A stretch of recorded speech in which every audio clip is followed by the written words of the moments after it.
Hello, hello, hello, and welcome to the Canada's Drag Race recap, whatever. We're going international. We've been going international.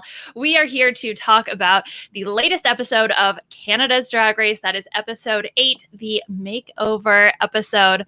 I'm your host, Liana Boraas, and I am not alone. I am here with a fantastic panel for you today to break down everything from this episode.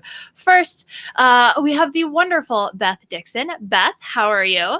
I'm feeling great, and I'm really seeing the familiar resemblance today. This is great. I feel like we're all wearing grays or black, so we're doing well on that front. But is it mother-daughter? Because apparently that's not allowed. It has to only be sibling relationships. I have thoughts. We'll get into it. Well, we also have here Aman Adwin. Aman, how are you? What's my name? Aman! Okay, that was so cringy. I don't know why I even tried to do that. Hey, Canada. What's the name? And we also have a fabulous guest from the class of 2020 here to talk about Canada's Drag Race. That is Sam Henson. Sam, welcome to the Drag Race podcast. Thank you guys so much for having me. I'm so excited to be talking about Canada's Drag Race. I think the best episode of the season. I think the best episode of Drag Race in 2020. Ooh, hot take, maybe not. Hot takes. No, that was definitely when we talked to Sam for the class of 2020. It was like hot take express. So we're in. I unloaded on my cracker mediocrity take, but I have none of those takes for this season. I'm so excited to be talking about it. And a little bit about myself, I have been a fan of reality TV, RHAP for about 7 years, Drag Race for about 3 or 4 years. And it's kind of crazy to think about a time when I wasn't watching Drag Race, because it's such a, I think, important part of my life, my friend's life. And what I miss most about COVID definitely is the lack of community that we have with Drag Race. I love going I live in DC. So I used to go to bars for every episode, watch with friends, talk about it with friends. And now it's just me at home with my boyfriend talking about the same things over and over again. So I'm so excited to be here to fill that void and talk about how we're all a family, right? But not too sexy. We're very we're familiar, but not that familiar. I can't even with some of the judging. No, not gonna lie, Sam, I had like the exact same thought when Priyanka, who is Priyanka's partner? I have it written down here. Elektra, yes, Elton from Jamaica was like talking about, oh, I'm a fan of you. I would go to the bar. So it's like, the bar. Yeah, those great times. I missed that. Why did I think it was ever going to change? I saw the premiere of season 12 at a bar, and it has not been the same since. It's been all downhill. I saw like the last episode that I saw, I think was like episode 2 or something for season 12, and at that point in time the bar was like empty because I guess the corona was just starting to scare everybody, and like it's kind of crazy to think that it's been damn near a half year with us stuck inside. And it's extra weird with Canada's Drag Race because I feel like everyone watches it at a different time, so you're never watching it together. No one's ever tweeting about it at the same time because there's so many other things on Thursday nights. So it's kind of weird. Everyone's having this like scattered experience of watching. Well, hopefully we can bring all of us and everyone together to talk about this episode, because we are at our top 5 now, down to our top 4 contestants. We're almost there.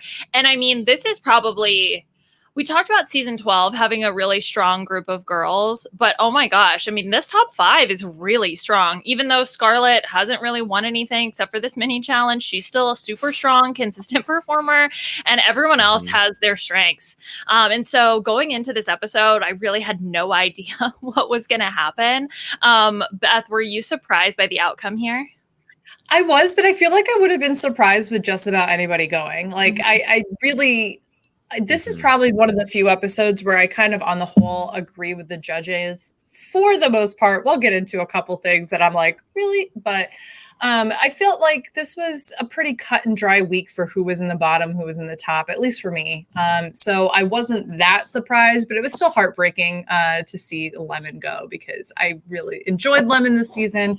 She definitely had a narrator vibe to the season as well. But this does seem to be 5th place is typically where the narrator seems to go, I guess. So I guess it fills the role pretty well. I don't know.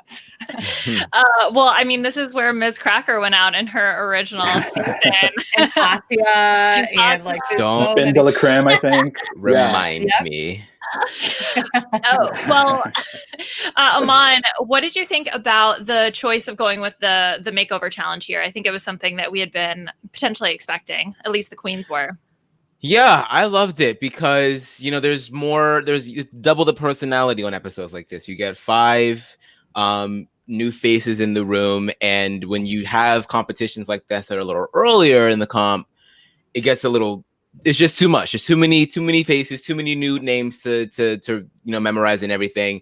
So I felt like we got a little bit more time with all of the guests, and they were all quite compelling guests. I don't think that I've ever seen the Makeover Challenge sort of like have that sort of effect on me before. I mean, we've definitely had marginalized members of the community come on for a season of Drag Race. Most definitely. I don't want to downplay that in terms of the American version, but I think that this one was particularly special because of the fact that, like what Scarlet Bobo was saying about how the help that what was the foundation called? Oh my goodness, Rainbow I'm so horrible. Road.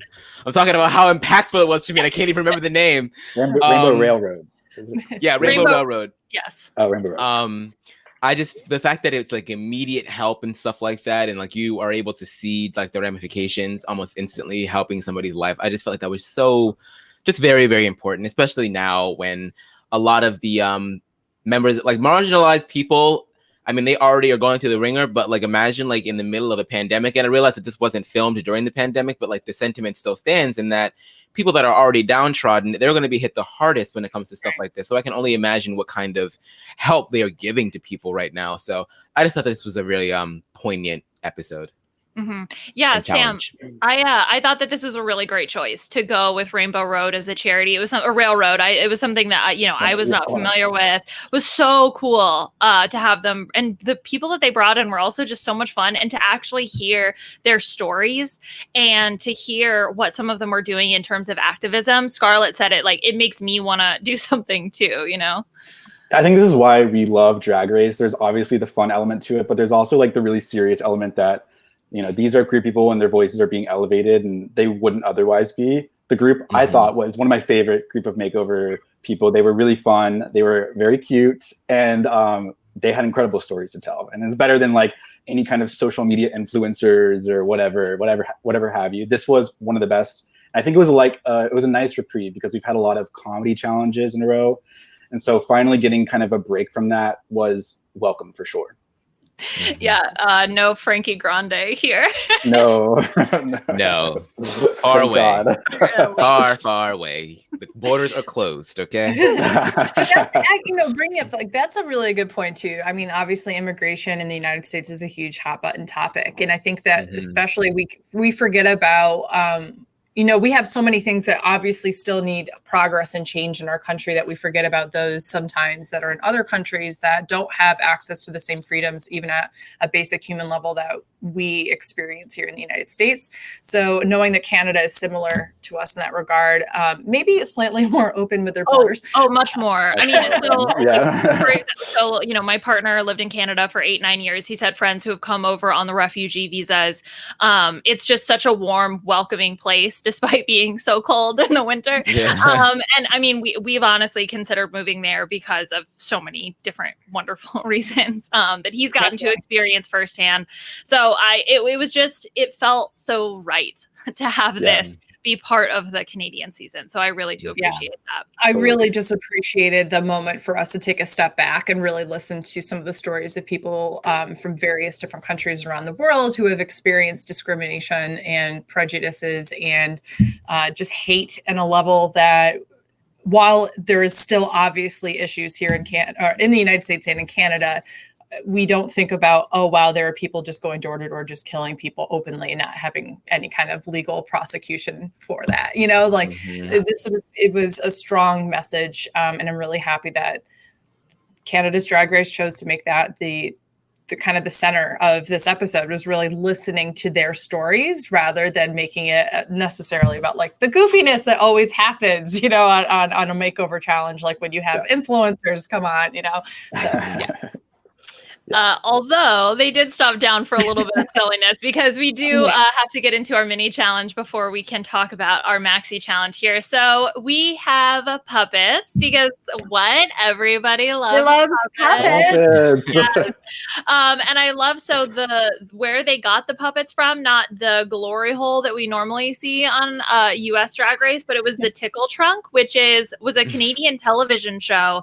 And so that was like a really cool Canadian reference to throw in there, which I thought was just like, it's just that attention to detail that just, I think, makes the show so much better. But oh my gosh. So Lemon gets Priyanka, Priyanka gets Lemon, Jimbo gets Scarlet, Scarlet, Rita, Rita, Jimbo. So we got all these little circles going on. Aman, who stood out to you in the puppets? Now which puppets or which people? Because the puppet that was made for Jimbo definitely stood out to me. I like those crying jewels and coming out of the ears. I mean, that would just haunt me to the day that I die. I just thought that these pairs were just very spot on, and just in general. I mean, the fact that Priyanka got Lemon and Lemon got Priyanka, it was just perfect. I did not know who was going to win. I felt like this was edited pretty well because we saw all of them get positive responses from Jeffrey and from the rest of the queens. So I wasn't really sure who was going to take the cake. I thought that maybe getting snitched on to Jeffrey might have been like the thing that might have pushed you over the edge. Maybe Jeffrey, to show that he wasn't being bitter, was like, all right, I'm going to give it to this one because, you know, I'm a team player, you know? So yeah, this was a whole lot of fun. I liked all of the reads. I think that they were pretty well done. Yeah, Sam, the whole like Rita doing Jimbo with all of the clapbacks to literally last week, which the timing could not have been more perfect. It reminds me of when Tina Fey used to do Sarah Palin and she would just read back exactly what she said. Like that's exactly what Rita did, where it's just like, I'm just verbatim saying what Jimbo said. And that had me on the floor laughing. To me, Rita won this challenge. I think she was the funniest. And I think spilling the tea was absolutely worth the price of admission. But everyone did well. I think Jimbo's joke about the fillers was great. Like I think Bobo had a great kind of telling and story. I didn't laugh at her though, which is like kind of bad. But like the thing about the crush, I guess it was like a journey that she took us on. I guess that's why she won. Well, so that's a great point because I had the exact same question, because it felt like these were jokes that I had not been privy to as an audience member yet, but the queens all knew and like the judges all knew. Yeah, right. Because I was like, oh, is this a thing I should know that she has bad posture? And then I was like racking my brain to remember any time where she had bad posture, Beth, because I could not remember that at all. Yeah, no, I couldn't. There was a few of those that absolutely were more like insider information that we were just kind of being let into like if anything, they just let the shade go up in a window and we were still looking in on it. Like it had no idea like what the context was. But yeah, I felt like we've seen other Drag Race queens have crushes on other Drag Race queens throughout the history of all the shows and all of its installments, and so normally we are let into those because it's juicy television, and the fact that we were not let in on this one I thought was an interesting choice. Entire season was built on it. Season 11. Oh yeah. Or even season 5 with Jinx and Ivy. Like I mean there's just little things like that you feel like, okay, like obviously everybody knows about this, so it's not a secret. But if it's not a secret, like let us in ahead of time so that we can laugh at it. Exactly. Maybe Brooke was having flashbacks of like, please don't put another showman storyline on this season. I know I'm not involved, but still. I was actually surprised that Scarlet Bobo won. I don't know if this was like, we got to give Scarlet a win, because I probably laughed the most at Lemon's. I think Lemon was the queen who I thought was personally the funniest, especially the fact that the reveal during the Snatch Game episode, I revealed I wasn't a threat line. That was really good. Really made it. Yeah, Priyanka had a great dig with Lemon's hairline too. That was a great dig as well. That was good from Priyanka. Yeah, the crown wig line joke. Ugh, yeah, that was funny. So anyway, Scarlet wins a trip for two to Cuba, which COVID, so maybe hopefully one day she'll be able to go. And Lemon, maybe she just cashed in that cash instead of that's entirely possible. Lemon's like, oh, good for you, which was hilarious. All right, Maxi challenge time. So we talked about this a little bit, but the Rainbow Railroad charity is the one that was involved with bringing on the people that were going to be made over. So we get Elton from Jamaica. Okay, it's not Rebel. Because the way that Lemon kept saying his name was, I thought it was Rebel. I should have asked Puya. Well, whatever. Anyway. How is it spelled? Does anybody know how it's spelled? REBAL. That's how they subtitled it. Rebel? Yeah, they kept saying Rebel, though. Pronunciation. Yeah. Rebel, Okay, so Lime. We're calling you Lime. Lime, yes, is paired with Lemon, and this is, of course, Scarlet, who does the pairings here. Dennis is from Uganda, and Scarlet snags up Dennis. Eka is from Indonesia, and Rainier also from Indonesia. So they are husbands who... Like, we got to hear their story of having to flee from like house to house to house in Indonesia. They're now in Canada, came in 2016. Elka is paired with Jimbo, and Rainier is paired with Rita Baga. Okay. How do we want to go through this? Because we had a lot of prep work, a lot of funny lines, but I think it makes sense to just dig into everything from the makeovers. The only thing I do want to mention is the fact that Lemon, when critiquing Lime, said he's never walked in heels, so now he walks like Jimbo. That was awesome. Didn't realize the reading challenge, puppet challenge is still going on because... That line, it was fabulous. Such a good line. It's like I can't wait for people to like refer to Jimbo as like the next kimchi, like from here on out. You know, it's just going to be like the show in the history of the show. I think the two worst walkers we've ever seen are Kimchi and Jimbo for sure. It's like we keep them around just so that we can continue to stare at how bad it is. But you know what? It's like they have all, in a weird way, Kimchi and Jimbo also have like this similar, really incredible creative design aspect. They come from like very different backgrounds, obviously, but they also have like different references that other people wouldn't be thinking about. So it's kind of funny that they're the two that also just like can't walk in heels. I mean, God can't give you gifts for everything, you know. You gotta, it's a give and take. Space them out. And that's after we've seen one of the judges give critiques on how to walk down a runway. We've seen that this season, and they still haven't changed. That's so rich. Muscle memory is a powerful thing. All right, let's just dig right in then. Let's talk about Priyanka and Elektra. So here we have Priyanka and Elektra, and they come out in these bodysuits, which we can get into the bodysuit discussion at some point. But Sam, give me your takes on these two outfits. Okay, so I think they do go well together. I really do like the headpieces. I think what won it for her is that her mug, she's just so gorgeous. Something about her face, it's so round. Elektra's, it's so round and so beautiful. It's painted to perfection. And the way she walks, poses, oh my gosh, that was what won it for her. Yeah, Aman, I feel like they and the judges talked about this too. Like, it's not just about the looks, it's about the presentation as well.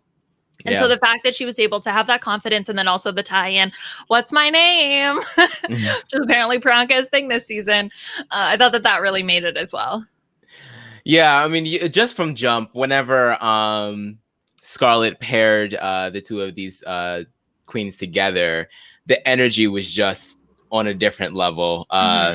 Priyanka was so excited the entire way through to do this. And yeah, I mean, I sort of like how Scarlet was trying to be as fair as possible. And because she's a makeup artist, she was like, I'm probably going to be the most equipped to be able to go ahead and give a darker skinned queen a decent mug. Of course, Priyanka and Elektra are a little closer in hue, but not quite exactly the same color. So it still took a little finessing for her to beat Elektra's face. But like Sam said, she just looks gorgeous. Like it's blended well. The hair, the headpiece is just like the perfect accent for everything. They both just look like a couple of girls just ready to hit the club. They just look so so fun and happy and free. And I think that that's really what sold it. I mean, the outfit, I'm having an issue with the big ass puffballs, but you know, it's fine. It is what it is. Other than that, they looked so great and just they were having a great time on that stage. So it was kind of hard not to be infected by that. See, I liked the big ass puffballs. I'm fine with that. I mean, they're not ugly. They're big.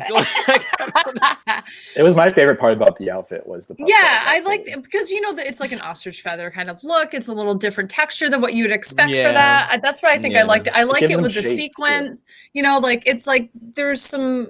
It looks really nice. It gives them. Yeah, you're right. It gives them a little bit more shape. But I liked everything down to like the texture of the wigs that they both chose are like the same exact texture. Like everything looked really beautiful for both of them. I'm also, can we look at the size of the heel on Elektra that she's out there rocking? Like that's not a baby pump right there. That's looks not like she's been doing this for years. Yes. That's what I think put Priyanka over the edge with. So what we saw was Priyanka really take the time to not only talk about how to walk in heels, but also how to serve it on the runway from attitude, confidence, what kind of looks you should do. Like, I'm going to handle most of I'm going to dip down, do this stuff. You just stare at the judges. And like Priyanka has a way of explaining it with such charisma and attitude and such that you can't help be like, oh yeah, I'm gonna do it. Like that helps elevate the confidence level. Because I'm not gonna lie, when I first saw Elton kind of come out, I was like, oh, okay, so he's like a really chill energy. Like, is he gonna be able to match Priyanka's really out there energy sometimes and over the topness? But like she really whipped Elton right into shape. Or Elektra, I should say. I thought they were just absolutely the duo in terms of serving it on the runway. To weigh in on the puffball gate, or whatever we're calling it. No, I actually thought it was like a sash thing that was like attached to the outfit that wrapped around in the back instead of just the two puffs. I think I would have liked it more if it had continued like that. But I will say, if it didn't have the puffs, like I don't even know what this would look like. This would be horrible. It'd be a bodysuit and a mini dress. The drama would be gone. You know? Yeah, so we saw earlier in the episode that dress on Elektra was longer and Priyanka cut it. I wish it had been just like a teeny tiny bit longer because you can kind of see her cooch, like it rides up a little bit. So that's like the only like real critique I would have had. I mean, this was a smart call. You're going with something stretchy. It's going to fit whomever, you're going to have to make over, assuming there's going to be a makeover challenge. You have a headpiece, which is super easy because head sizes don't really change all that much. You can rock with something like that. But I do think it was the way that it was sold with the attitude and the energy and Elektra looks like she's been walking in heels her whole life. I don't even like notice the tattoo that Elektra has like on her like shoulder and arm until like I'm actually like staring at the video over and over again. That's just like how much of a transformation this really is. Oh, yeah. It's just good. Gorgeous. I know. She looks you know so what sad. it is for me? It's that look where she goes, Yeah. at the judges. Exactly. I'm like, yes, Elektra, you better sell it. Yeah. Feel it. Just living her yes, exactly. Feeling her oats, living her fantasy. Okay, so next we have to talk about Scarlet Bobo and her sister,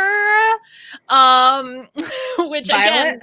again, so Violet, which I don't know what to call, sister, siblings, family, whatever.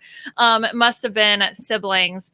So Sam, what did you think here with these rocker glam Lady Gaga-esque looks? It's kind of how I feel about Bobo, just like in general. It's just so fine for me. Like, I don't love it, but I don't hate it. It's hard to even kind of like critique one thing in particular. I don't like the jackets, the bodysuit. I like the colors, but I don't. It's bodysuits. Like, I think she was obviously kind of handicapped by her partner just not being comfortable in heels and walking like she's going to the grocery store.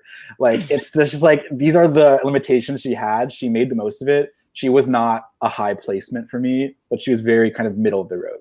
I liked the gangsta lean, Beth. It was definitely not the same as Elektra, but it was a thing. What I liked the most was Scarlett's confessional where she was like, Violet did nothing that I told her to do. And you know what? That is the most family resembling thing, because I would have done the same thing. I would have thrown everything somebody told me to do and been a rebel off the window. So I loved that. I love the energy that Violet's bringing. She's having a good time. She has the biggest smile on her face. The walk is something.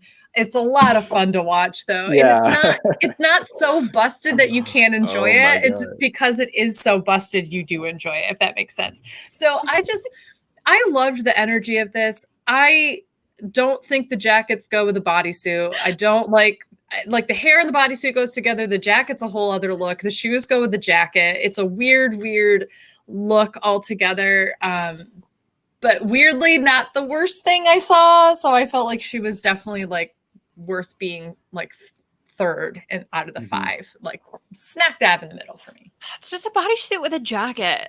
Like I hated that that Brooklyn Heights was like, oh my God, this is Lady Gaga and Beyonce from Telephone. Because now that's all I see. It looks like some busted ass Telephone recreation, and it's just really messing with the image of Gaga and Beyonce in my mind. Like, I don't think I'll ever come back from this.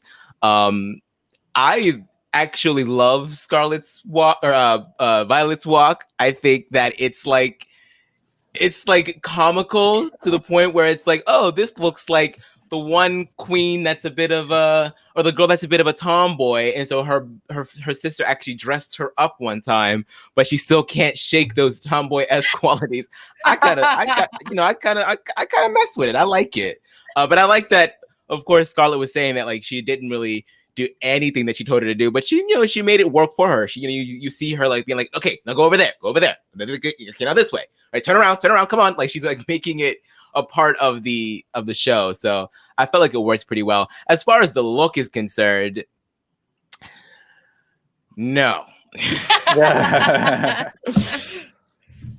Looking at this now, the fringe on Scarlet's is so much longer than the one on Violet's. It's just distracting. I didn't notice that until now, and it just takes me out of it.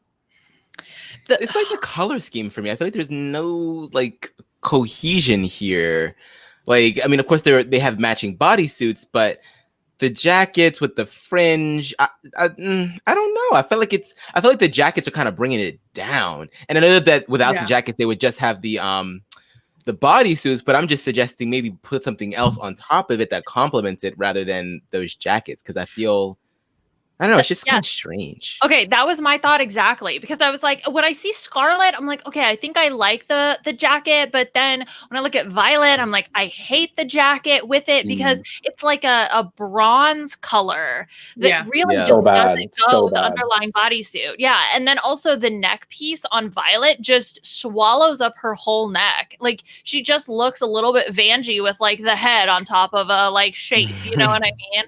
And so like that bothers me. I actually liked this the first time I saw it on the runway, but as I looked at it more, I just kept being like, ooh, I don't like this. Ooh, I don't like this. Ooh, I don't like this. And especially the telephone comparison I'm on. Like, I was literally going to make a meme, but I ran out of time. That was like, well, when you order it online versus... Don't do it. Don't do it. Because that was, those wigs. That is the telephone wig. That was Lady Gaga and her yellow-ass wig era. Yeah, we call it the lemon phase. Do you guys think that it would have been better if they had, instead of wearing it, because I feel like the fringe is supposed to make up for not having anything like a skirt or something on. Do you think it would have been better to like tie them around as if it was like just like a sweater? Like, I don't know, with like the fringe, I'm almost wondering if to make it kind of more like a skirt if they had tied the jackets around, because I feel like, I don't know why, or at least for one of them. She should have done 2 ostrich puff balls. 1 blue, 1 green. Either shoulder. Yes. It's just weird because why are so their nails different colors? That's that's what I'm saying. Like the color coordination is just off for me. I feel like it doesn't Violet's nails don't make sense with that color scheme. Like the light blue, I can kind of get with Scarlet's. I don't know. Their shoes are both very different. They don't go well together at all. Oh, okay. Yeah. The more I look at this, the more I critique. Her face looks beautiful. I think she has a lot beautiful color in it. That's the best part.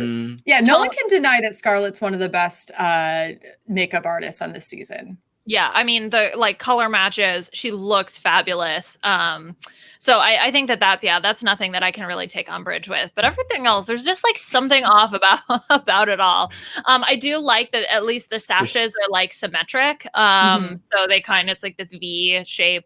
But I think another thing that I would have liked to see is in some of the other seasons, we've seen the queens have to do some type of like performance with their partners, and I know that I'm sure I have complained about like not being able to even see those performances, like what is the point of this, but I kind of miss that, like, because then you just then we're not so hyper focused on the outfits, and then it is a little bit more about like, do they mesh well together, and then that sort of weighs a little bit more, because otherwise like we just sit here picking apart these outfits, which okay, right, and that's what I thought was going to happen. I thought there was going to be performance because when Priyanka came out first, and they're like, "What's my name?" I thought everyone was going to have something after that, and they didn't. So it just made that even more weird for me. Well, we'll talk about it when we get to Rita, but like Rita really tried to tell a story. Like Priyanka had a little thing. Jimbo also with Bimbo tried to sort of tell a story. I'm not entirely sure what the story is here.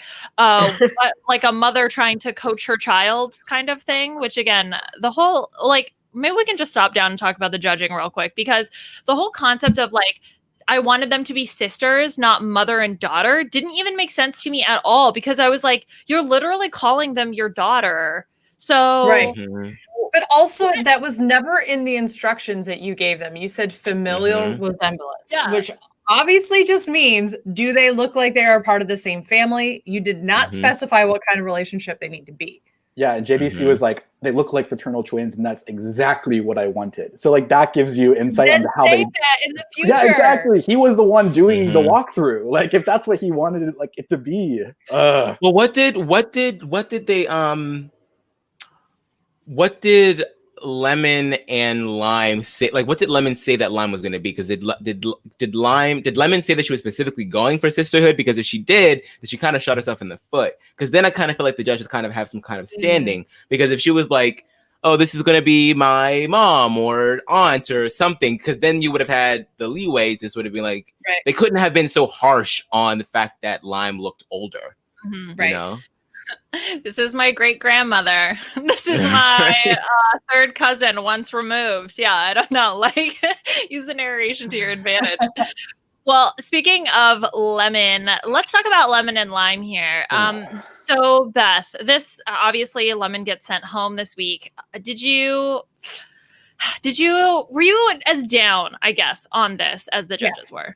Yes, very much so, because multiple things. One, we have heard Lemon get the same critique over and over and over and over and over and over and over and over and over about shape. And girl, where is the shape? You just made you and your sister or daughter or mother or whatever's happening in this relationship. Sister, daughter, mother. Sister, daughter, mother. What's she from my area of the country? What's happening? But this like have like the straightest, squarest body ever. The belt doesn't do anything except for, instead of accenting like a kind of like an hourglass shape, it makes it look even more straight than it really is.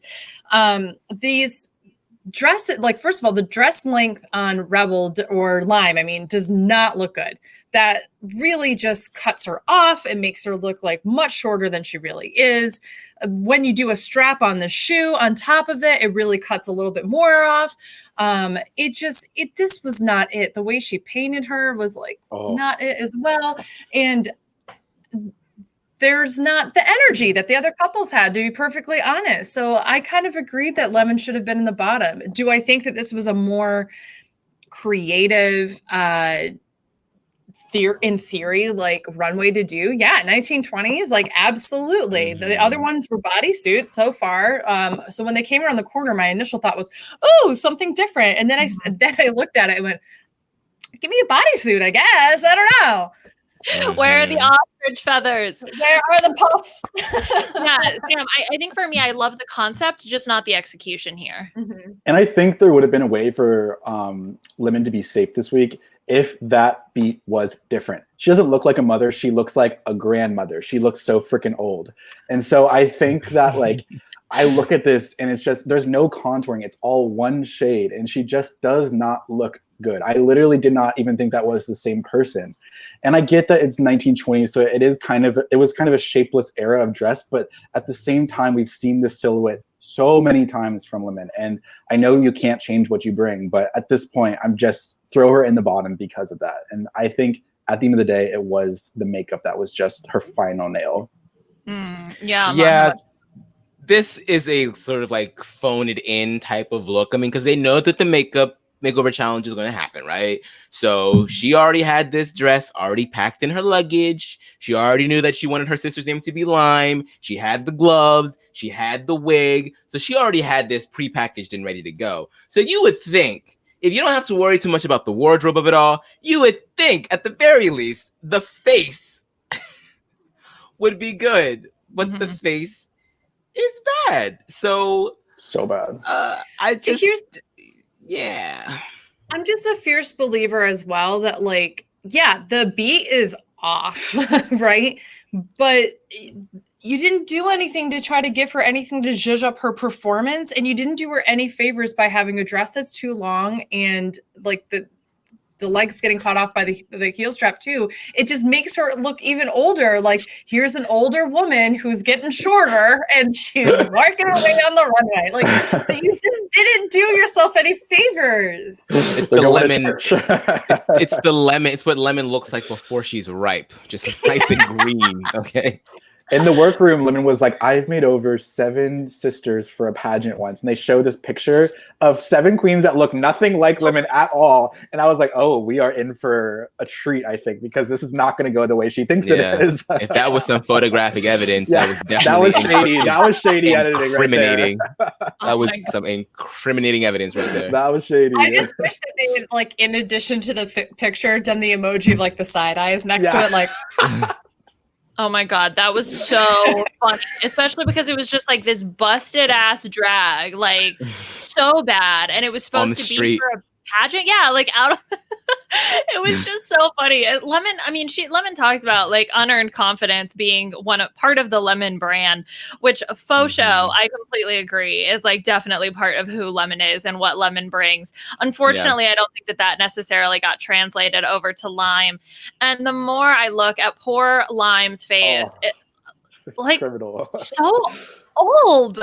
Like, I know. It's so bad. How is it even that bad? Like, is it the nose contour? It's the nose, I think. That's the worst thing. Here's the other thing, too, right? We didn't really see Lime without a beard beforehand. So there is a difference when you see somebody with and without a beard. Like, how do you think about their, like, they could be covering up other features and cheekbones and such that you're not really considering. You have to be able to adjust how you're thinking of painting somebody's face. And this just glaringly showed that she can't. Yeah, I think it was that. And I think it was the fact that, okay, she did bring these outfits and then didn't even think about tailoring them. Like to your point, Beth, about the dress length and the shoes. It was like, oh, I have these, so we're going to wear them regardless of how this makes you look. And I think that definitely was a negative for her. I mean, she said that she was like, she's been doing drag for the least amount of time in comparison with the rest of the queens. And while she probably she's had a very short amount of time to like figure out who she is as a drag queen, who is Lemon, you know what I mean? And then so for her to have to do a makeover challenge and recreate someone else in your image that isn't even like that strong and pronounced yet, it just seems like the perfect recipe for disaster. Not to say that this was a disaster. This wasn't a complete and utter shit show. It's just, it's not, you're not at that point where I feel like your personality as a drag queen isn't pronounced enough for you to know how to put it onto somebody else. And I think that really shines here. Because I think a lot of new drag queens these days kind of start drag through doing makeup. And Lemon seems to have been the opposite because she was a dancer. So it seems like she got into drag through performing first and then makeup second. And I think that's clearly showing here. She's one of these queens that I think give her time, she can paint. She'll paint incredibly. And I think she'll be way more well-rounded as a Drag Race contestant. She's also got naturally feminine features on her boy face, I guess I'll say. I don't know. Her face looks easier to paint. Yeah, absolutely. Like, she can just do a little bit of like slight contouring here and there, and then you just put on a nice eye and a good lip, and then boom, you got a nice, looking girl. But, that's, to your point, exactly. That takes some time to flesh out when you're trying to figure out how do you paint on other people who might not have as feminine as the features as you do. So I just had to go find that picture, because if you are watching the video version of the podcast, we are going to take a look at the queen that Lemon made over. Okay, so if you're looking at the picture here again, check out our video version from the podcast YouTube page. The one all the way on the left, though, is Mariah Paris Balenciaga, right? Like, that's the lookalike that she went for. I'm looking at the second from the left. It looks just nothing like Lemon. Who is that? This one? Also, what is this like corpse bride looking one? Like, what is going on? Oh my god. The one in the back looks miserable. She's not having it anymore. She didn't even get a wig. All Lemon's brand's supposed to be yellow wigs, and not a single one of them wearing a yellow wig. Oh god! All of them have busted hairlines. It's so beautiful. It's truly a thing of beauty. That's the family resemblance there. The busted wig lines. Yeah. If this is the first season of Lemon's Drag Race, I really don't think we're going to be getting another one. It looks like Aja here. So entertaining. Oh, that's fantastic. Anyway, again, we have all this criticism, but to be fair, like, all of them really brought it on the runway this week, Lemon included. And she, look, I love a planning queen who's going to come in with the outfits ready to go. The problem is you have to tailor them then to the queen, or be willing to make some choices to make it that much better. So I think, unfortunately, that's what Lemon was unable to do. But oh my god, she's so incredibly talented. To remember that she was in the bottom week 1 because of that horrible sports outfit, and she was able to make it to the final 5. And I really do think that she's a star. And I wonder if there was like a bit of that energy there where she had just like won 2 Maxi challenges. I mean, she had been in the bottom, so I'm not saying that she was like kind of trying to coast, but I feel like winning 2 Maxi challenges, you're kind of like in this mindset of like, okay, well, as long as I can like make this as like serviceable as possible, maybe I can just skate by on being safe. Because I mean, in Lemon's defense, some of the other looks are kind of like basic. Yes. So exactly. So if I were her, I'd at least be sitting here thinking, I'm good. Like I should be good. Like I don't want to mess anything up right now. Let me just keep it as it is, because it looks better than what's going on over there. But unfortunately, that's just not how it shakes out. So, well, and she talks about that in the Untucked, where she was like, if I was wearing those outfits, they would have ripped those outfits right off of me, like the bodysuits. And so maybe she thought that, they were going to get more severe critiques. So I think I'll be okay this week. Right. Go ahead, Sam. I have noticed that on Canada's Drag Race, the design challenges themselves, the judges are very invested in the presentation of the outfits, more so than in the US, I feel like. And that's why I think she was in the bottom, because there's literally nothing to even talk about in terms of presentation. And so while these other ones were more basic, like Scarlet and Violet, and even I think Priyanka was a little basic there was just so much energy, and I think that's what the judges latched onto. No, I think it makes a lot of sense. And I also think that Lemon probably had a little bit in her head moment of saying, I've not done well in the design challenges, so I'm not going to try to tailor these at all. These are the dresses I came with. They look good. They're different than anything else I've put on the runway. There we go. And I wish that maybe she had just leaned a little bit more into that. Yeah, and something we didn't see that I think Stacey said was that she was too preoccupied with her partner more, which I didn't really see, but I think that's something that they see in person. So it's again, it comes down to just being there, I think. Yeah, they didn't get the normal Lemon energy when she was performing on the runway. Okay, the next queen we're going to talk about is Miss Rita Baga. So this is Rita's first time in the bottom from these outfits, Aman. What did you think of the mother-daughter clown story?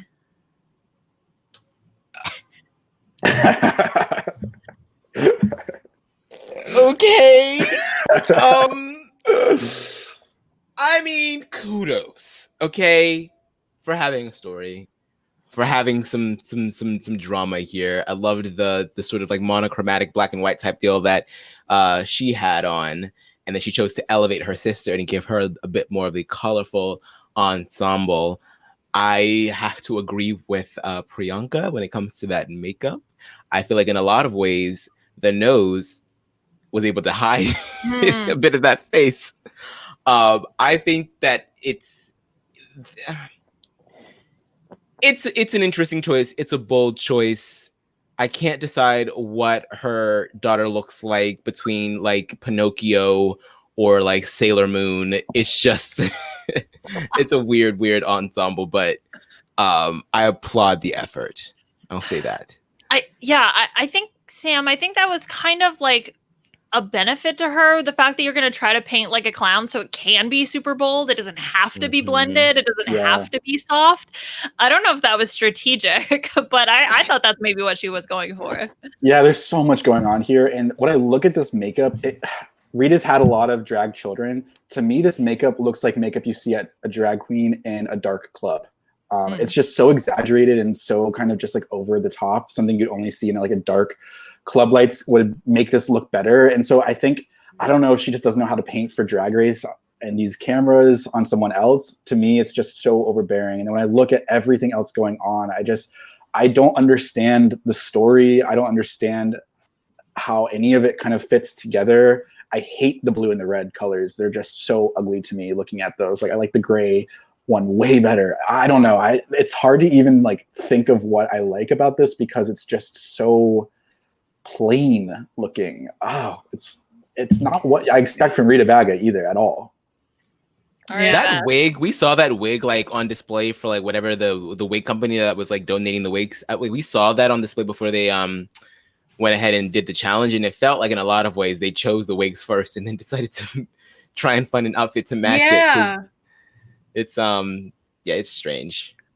Yeah, what I wish the story had been is that they had started off both monochromatic and then came out into something colorful. Like that would have been a better reveal. Like if their reveal was that they both had monochromatic capes, and they took the cape off, and even if it's just a bodysuit, because God knows we're giving slides to bodysuits this week.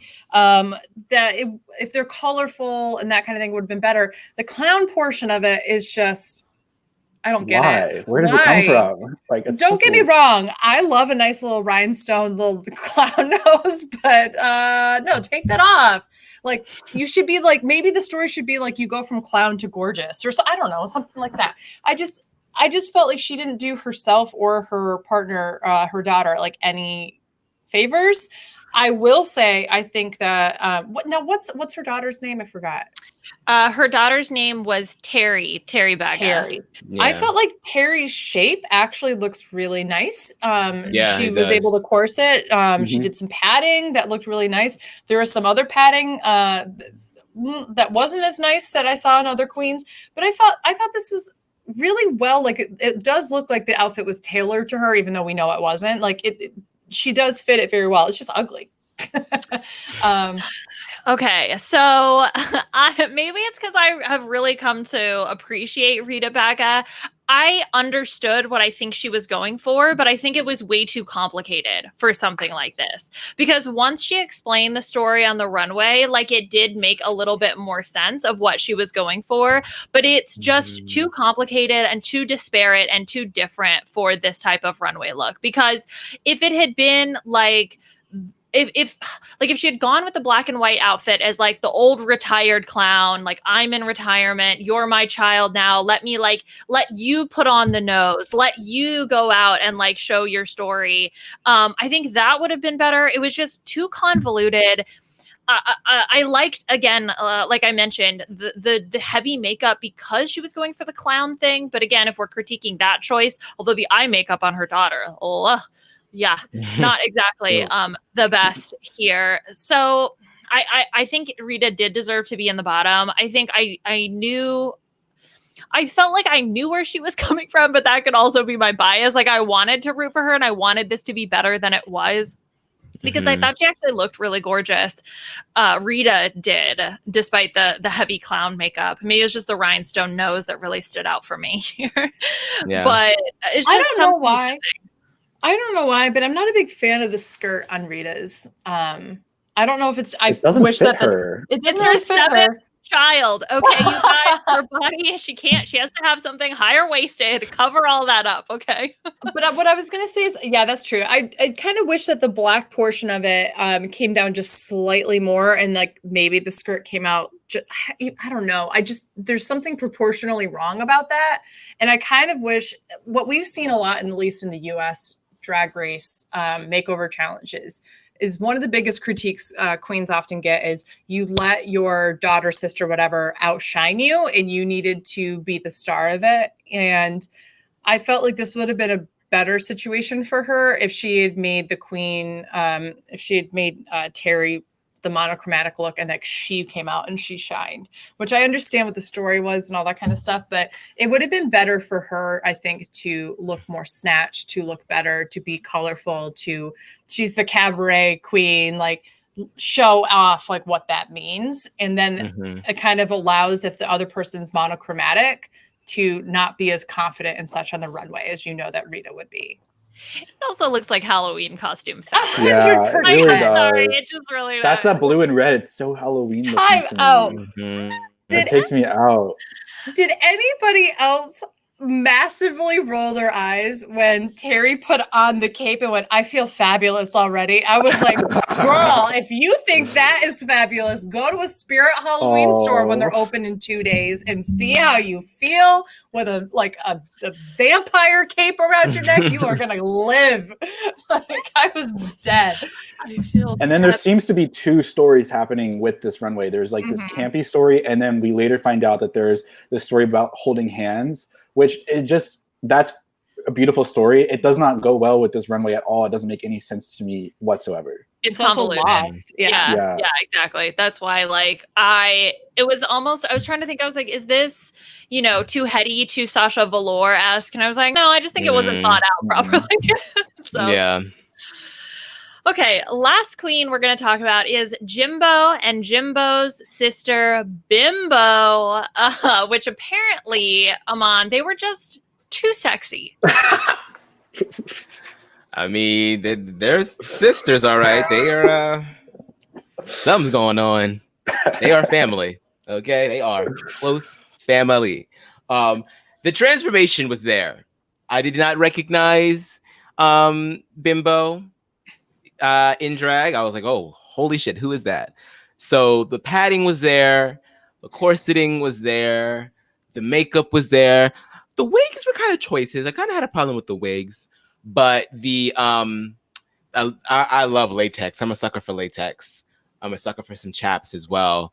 I just think that they did a pretty good job. The performance that they had was questionable, but it's a family it's a family affair. I'm gonna step back. I'm gonna let them do what they need to do. Yeah, Beth, was this too sexy for the runway? Here's my thing. I don't think that there's such thing as too sexy. Look like a coffee Agreed. They really look like. Really do, yeah. What I struggle with is when they're wearing the exact same outfit. Is that the challenge? Or is the challenge supposed to be you wear something similar, complementary, whatever? In the context of the entirety of this runway, this was one of my favorite ones. Like, I was fine with it, but I don't know. I don't necessarily like when it's not something that you clearly made right there. Obviously, we know that that Jimbo did make these latex outfits, both of them.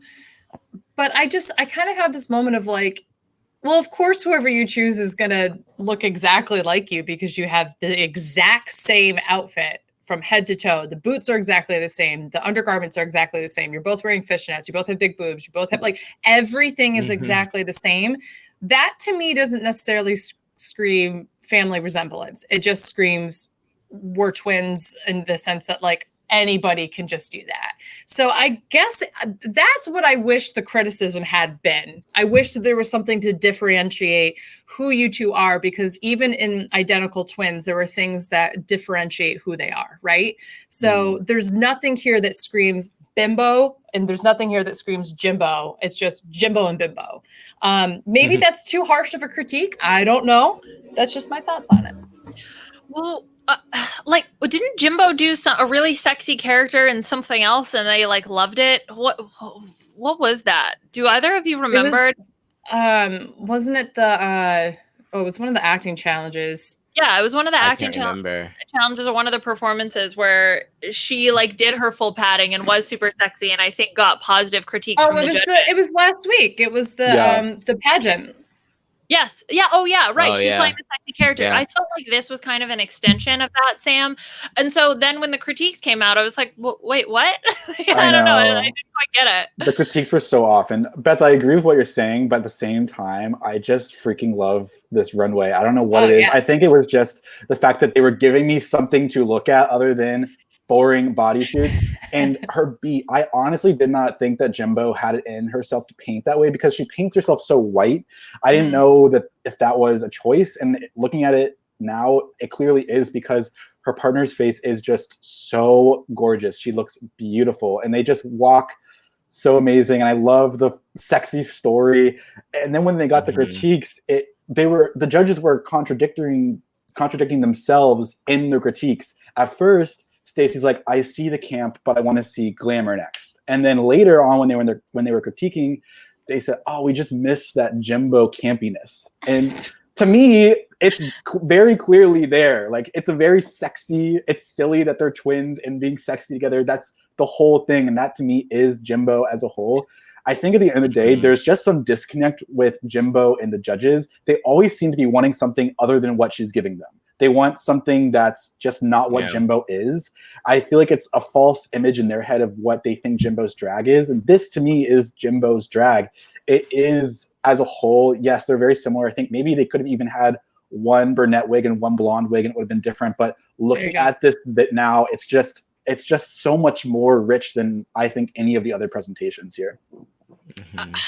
I think it's kind of like in a relationship when the judges like met Jimbo, they were like, oh, I'm intrigued by you. And then as they got to know Jimbo a little bit more, they were like, no, not that. Like, this is not what I'm looking for. I'm going to try to change you. Yeah, like a weird person I remember from the first couple of dates, and it's like, bitch, this is who I really am. Either like it or don't. It does worry me for Jimbo because of that disconnect.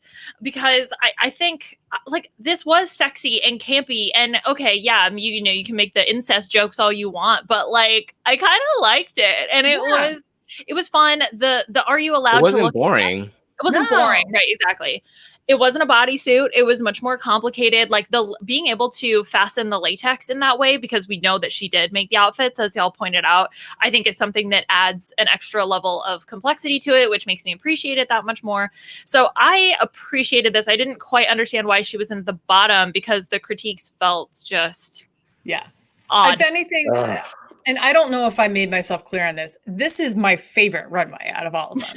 I just felt like if you're going to do any kind of criticism for it, it shouldn't be it was too sexy. It should be they're the exact same outfit. You should have done something slightly different to differentiate the two. Yeah, 100%. I agree with that as well. Okay, so let's see. Do we have anything that we want to get into from Untucked before we get to the judging? It was interesting that Rita was like, I know I'm lip syncing. Like, I know I'm going to be there. And then Lemon was like, but maybe Scarlet. Oh, sweet lemon. Sweet, sour lemon. I also just really appreciated the French Canadian aspect of Rita too, being like, I'm lip syncing, straight face, take a drink, I love not it. even bothering to put headphones in, just like, all right, I'm lip syncing. It's fine. Rita has this amazing confidence. Oh, it's fabulous. When you know. Yeah. This episode actually made me really like Rita more, because I've not been connecting with Rita, and she wins all these challenges that I don't think she deserves to win. But this is the first episode seeing her kind of struggle here has made me actually really enjoy her as a queen. That's exactly what they, I guess the judges said about Alaska in All Stars 2, that the reason why Alaska won was because she stumbled almost at the very end with the makeover challenge. And it kind of humanized her a little bit. It made it made you want to root for her a little bit more. And that's exactly what I guess a lot of like Katya and Alaska and such have said after the fact, that had Alaska not won that, it might not have been as clear cut as or lost that. I mean, it might have not been as clear cut, even though the audience might have thought that she would have won anyway. I think for me, and part of this I noticed when they were doing the puppet challenge, was like, I feel like I don't really know Rita as well as I know the other queens. And that is why, you know, when we talk about who we think is going to win, we're seeing Rita win all these challenges, but I feel like from a narrative perspective, I don't really know who she is as a queen. And this was a little bit like her coming out party, which I feel like is later than I would have wanted it to be. Because while I've appreciated some of the things that I've seen from her before and like from following her on social media, we don't really get that through the show.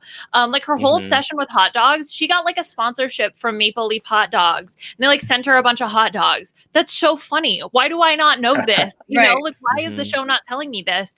And so we can talk about a little bit of what we think is going to happen moving forward, because I think that that's sort of just an interesting decision from a storytelling perspective to not let us in to Rita until really this episode. Right. All right. Well, we have Priyanka as our winner from this challenge, which I think probably makes the most sense here.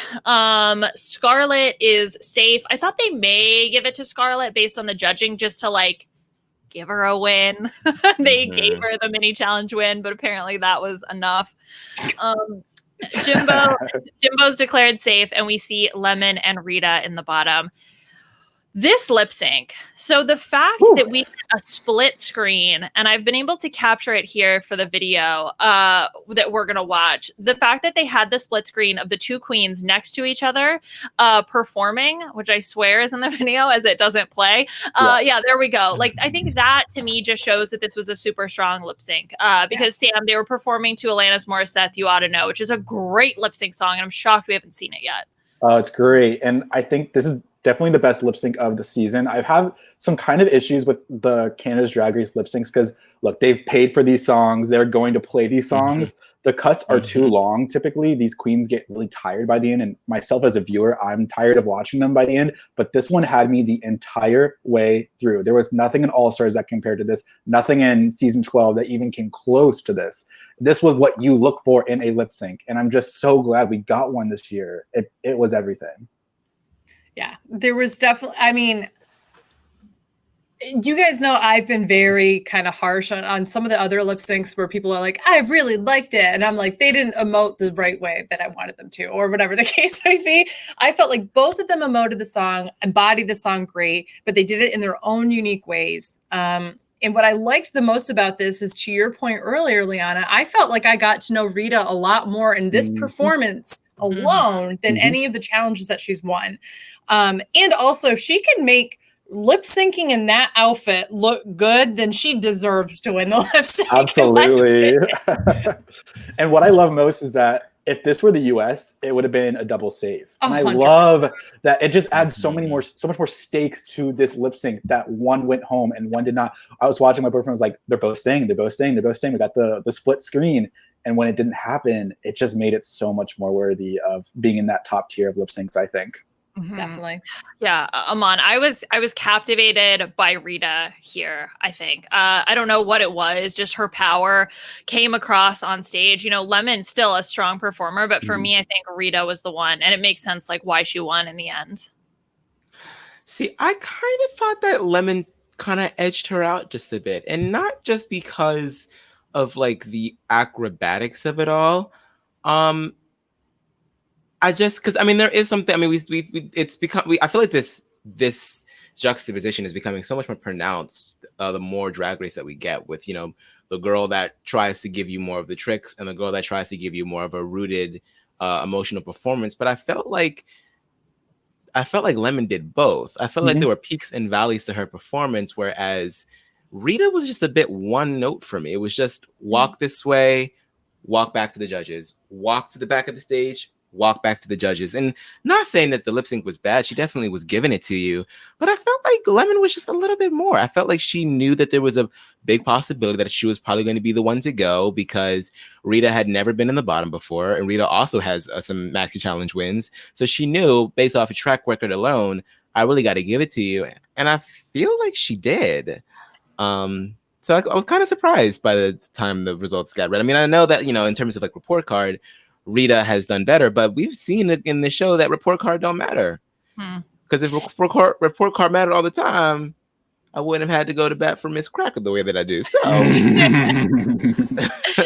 I think for me, it's that I felt like Rita captured more of the energy of this. Like, I love Alanis Morissette, and like I've been through that same like angsty phase. Like, I felt that, and I felt that anger from Rita, and I didn't get the anger from Lemon. Yeah. And I think that for me was what set them apart. I think Rita also, it didn't translate as well to TV because Rita was performing for the judges. She was looking right at that judging panel. She was like, camera who? I do not care about that. Like, I am going to stay.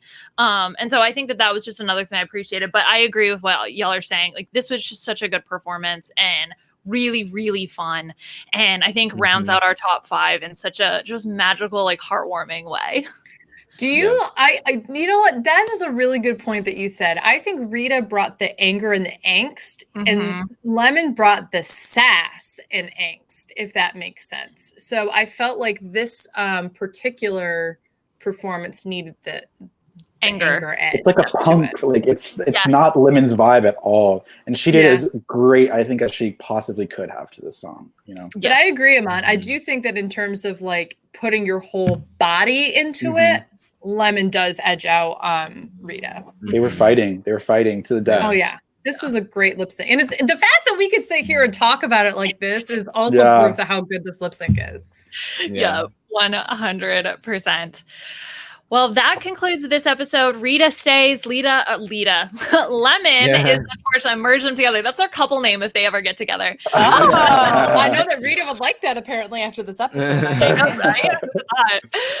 So Lemon is unfortunately sent home, but we will see her at some point in the future. She's a star. She will pop up somewhere on our television screens. Next week, we have the Snowball to look forward to. So 3 looks. We get Michelle Visage coming on over to judge. She's gonna, we've talked about them not really talking about the looks all that much. Michelle is gonna dig into those looks. So I'm looking forward to that. I'm ready for it because I feel like some of these queens have been getting away with murder. So it's time for Michelle to come in and be like, what do we think of Michelle and Jeffrey Chapman to go at it? That's what I want. I feel like Jeffrey's going to get muted this time around. I feel like with Michelle there, he'll be like, okay, well, the boss is here now, so let me just be a good little boy and not let me show my fangs because he's been acting up. He's been acting up all season. Sam, did you have something you wanted to add? Yeah, what did we think of Amanda Brugel this episode? Our special guest host. Yes, I forgot to mention this. Yeah, so from Handmaid's Tale, Orphan Black, she was coming in to host. I feel like, Sam, you have an opinion on her. Well, okay, so when JVC announced that she was hosting, the queen's reaction was so chilly. It was just like, ooh, they had no idea who she was. And the only nice thing they could find any queen say was, she's so pretty. I can't wait to see what she's wearing on the runway. Ouch. I legit could not place her on Handmaid's Tale for the longest time. Then I realized it's because she's Martha on the show. So that's because we don't see her hair really ever because she's always having to wear some kind of like bonnet thing or whatever. All of a sudden I was like, oh, okay, I get you. So it was really fun to see this. I can't really blame the queens because I was like, I had no idea. It's so bad. It's so bad. Oh my gosh. Okay. Well, they'll know Michelle Visage faux show next week when she comes in. All right. Well, let's start to wrap things up. So first, I want to hear from the panel about who we think is going to be gone in that 4th place slot, because this is the last penultimate. We're going into the penultimate episode before the finale. We think that there are 10 episodes with 3 queens being in the final episode. So Beth, kick things off. Who do you think is gone in that 4th place slot? I'm interested to see, because I'm trying to. I don't think these these judges will help but take a huge portion of what Michelle Visage is going to bring and make that a deciding factor, if that makes sense. Like, this isn't any normal last judge for a last like competition win before the final. Like, this is going to be the person that you want to listen to as an outside perspective.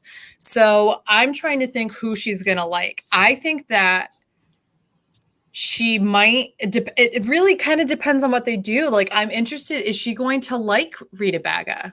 Or is she going to take a step back and go, there's something here that's not as elevated, or there's something here that I'm not seeing who you are. She's a big, I'm not seeing who you are kind of person. I could see her questioning Jimbo because she hasn't had the opportunity to try to get to know her. I could see her liking Priyanka. I could see her reading her the house down. I really don't know. I really think that this is going to really come down to, but I do think she's going to like Scarlet. I'm going to put it out there. I think she's going to like Scarlet. And here's the reason why. I've said this before in the past couple weeks, like, I get a lot of Detox vibes out of Scarlet. And if there's one thing we know, is that Michelle Visage and loves Raven. Detox. I think they're very similar. Oh yeah, and Raven, absolutely. It's that same kind of, like, there's like an edge but like really good painters very refined. Bring their personalities. Yeah, absolutely. I can see her really liking Scarlet, but and we know that Scarlet's been consistent, so who knows? So I don't know. I think if I had to choose one person, sorry, this is a long preamble, but I have to say, if I had to choose one person, I think Priyanka's going this next week. Okay, Sam, what about you? I think it's Jimbo. It pains my heart to say this because I love Jimbo so much, but I don't think she's making this top three. The judges just don't seem to be connecting with her, and I don't think I don't know if the editors or if the producers thought that we as an audience would connect so much with Jimbo, because there's something I think that they just aren't seeing that we really love about Jimbo. And I do think that Michelle is going to be like, you need to take a few things off. I could totally see that happening. And I think with Bobo, I think she's either lip syncing or she's winning. And she made a comment this episode that her plan to lip sync for the first time is in the finale. So either that will come true, or we'll see her lip sync and most likely go home next round. So I think Jimbo's in trouble. It pains me to say. And I think there's a lot of kind of similarities I'm seeing to this season to Drag Race UK. I think Rita to me is very kind of Divina. And at first I thought the Vivian was like the Lemon energy, but now I'm kind of seeing it as Priyanka. I think those are going to be our top two. And I don't know which one's going to prevail from there. Oh, that's interesting. I was actually, because I was like, if I had to make the comparison, I was trying to, like, I feel like Vivian and Divina are both Rita Baga. Yeah, that's true. I don't know. But yeah, I like thinking about that. That's a good comparison. Aman, what about you? Who do you think is going to go? The ones that I have the most confidence in getting to the final three are Priyanka and Rita Baga. So I feel like it's a fight between Jimbo and Scarlet for me. I really don't know. Scarlet, I mean, she hasn't won anything, so she would have to win, or she would go home. Because at this point, your report card does kind of like take over at this point in the competition. It's like, do you have the track record to make it to the end, to be like a real contender? So I don't know. Jimbo could slide through. It's definitely between the two of them for me. I'm just not sure who. Yeah, I think that if Scarlet, I agree with Sam though. I think that if Scarlet does not win, then she will go home. So she has the most riding on her, so she has to win or she goes. Yeah. I'm probably in that same camp. I think the only queen I felt super, super good about was Priyanka, because Priyanka gave me Adore Delano energy, and I feel like Michelle likes Adore Delano. Same logic as Beth with the whole Detox comparison. And then I think Rita also just, even though she stumbled this week, this kind of feels like the classic stumble before the success at the end kind of thing. Totally. often. So and she's like an older queen. She's like, you know, the mother of the season, like established. I just feel like she's going to be in the end. She'll have a bunch of people that know her name that are going to root for her. She'll be there. Yeah, I've been thinking about this season, if we had to make comparisons, as more season 6, where she's like the Bianca Del Rio of this like queen that's not threatened by anyone else. She's just going to go do her stuff. Does she misinterpret some challenges? Yes. The rap verse during Sorry Not Sorry, she just sang the whole time, but it was still good enough that like the judges were like, you're fabulous. It's fine. Don't worry about it. And then of course, Adore Delano is Priyanka in my comparison here, because I do get very much Adore Delano energy. And so then it's like, okay, who is the Courtney act? And I feel like that's more Scarlet Bobo. So just going based solely on that, I think I would have to say Jimbo, but I really do think Priyanka and Rita are probably safe. So I'm with Aman, I think, in terms of who I think is ultimately going to go. Well, we will find out next week. Oh, we have 2 episodes left. I'm really excited to see how this season concludes. So we will be back to talk to y'all about what is going on with the snowball. Before we leave here, we have 2 things that I really want to talk about. So first, let's go to our charity corner. The Rainbow Railroad was talked about on this episode, so I just want to replug that. You can donate at www.rainbowrailroad.org if you're interested in helping out that charity. But then otherwise, I want to pass the mic over to Sam to promote a charity that he actually came to me with, which I'm super happy about. So Sam, take it away. Yeah, so the charity is Casa Ruby. It's a local kind of DC organization, but it's this incredible organization that's bilingual, multicultural, LGBTQIA resources. They have a shelter for trans immigrants and trans youth that are the most at risk right now. And they serve about 6,000 people a year. It is local, but it's just so impactful. It has this incredible story of this woman, Ruby Corrado, who came to this country. She was homeless in the city for a while. She's a trans woman of color who ended up creating this organization that just gives back to the community. They have a shelter, and obviously they can't close down in terms of COVID. So it's just expensive to run, and they need all the help they can get. And you could donate at www.casaruby.org. Yes. Okay. Awesome. Thank you so much. I think that's important. We talked about this on the B&B a little bit about like local charities. It's so important to donate to your local charities as well, and to help out those that service your immediate area. Direct impact. Yeah. Yes, exactly. The last thing that I do want to bring up is we had the loss, unfortunately, this week of Chi Chi DeVane. So we had actually plugged her a GoFundMe to support her. She had been in the hospital. Unfortunately, Chi Chi was unable to win her battle with pneumonia in the hospital. And I think this is the second loss of a Drag Race girl that we've seen. And this one, I think, hit particularly hard, especially because Chi Chi is such a queen of positivity, a thrifty queen, just so entertaining, so loving, so fantastic. This one really hurts. So, I just want to take a moment to really appreciate everything that she's brought to the community of Drag Race, everything that she's brought to the show. And if any of you have anything that you'd like to say, I want to take this as an opportunity to remember Chi Chi for everything that she has been able to do for this community. I mean, I think her lip sync with Thor, it was doing the rounds on Twitter. It's just one of the best we've seen on Drag Race. She's just such a light. The thing that kind of I remember most about her, especially in her All Stars 3 run, was just the misspelling of Maya Angelou. It's just like, she's just so effortlessly funny and just was such a bright light in the community. It's just so incredibly sad that it came to this. Mm-hmm. Yeah, Beth, did you have something you wanted to say? Yeah, I think that she exuded what it means to put your whole being into something that you love, despite not having all the resources by your side. She exemplified what it means to work hard for what you want and to never give up. And on top of that, have just this beautiful, warmth, bright energy that attracts other people to you. Some of that is obviously very natural. And I think a lot of it is also something that she learned along the way, and that helped her to move forward. It's incredibly hard to see her lose her battle with pneumonia and scleroderma. I've seen nothing but absolute pain at this loss from people in the Drag Race community who have had the opportunity to work with her or were on the show with her.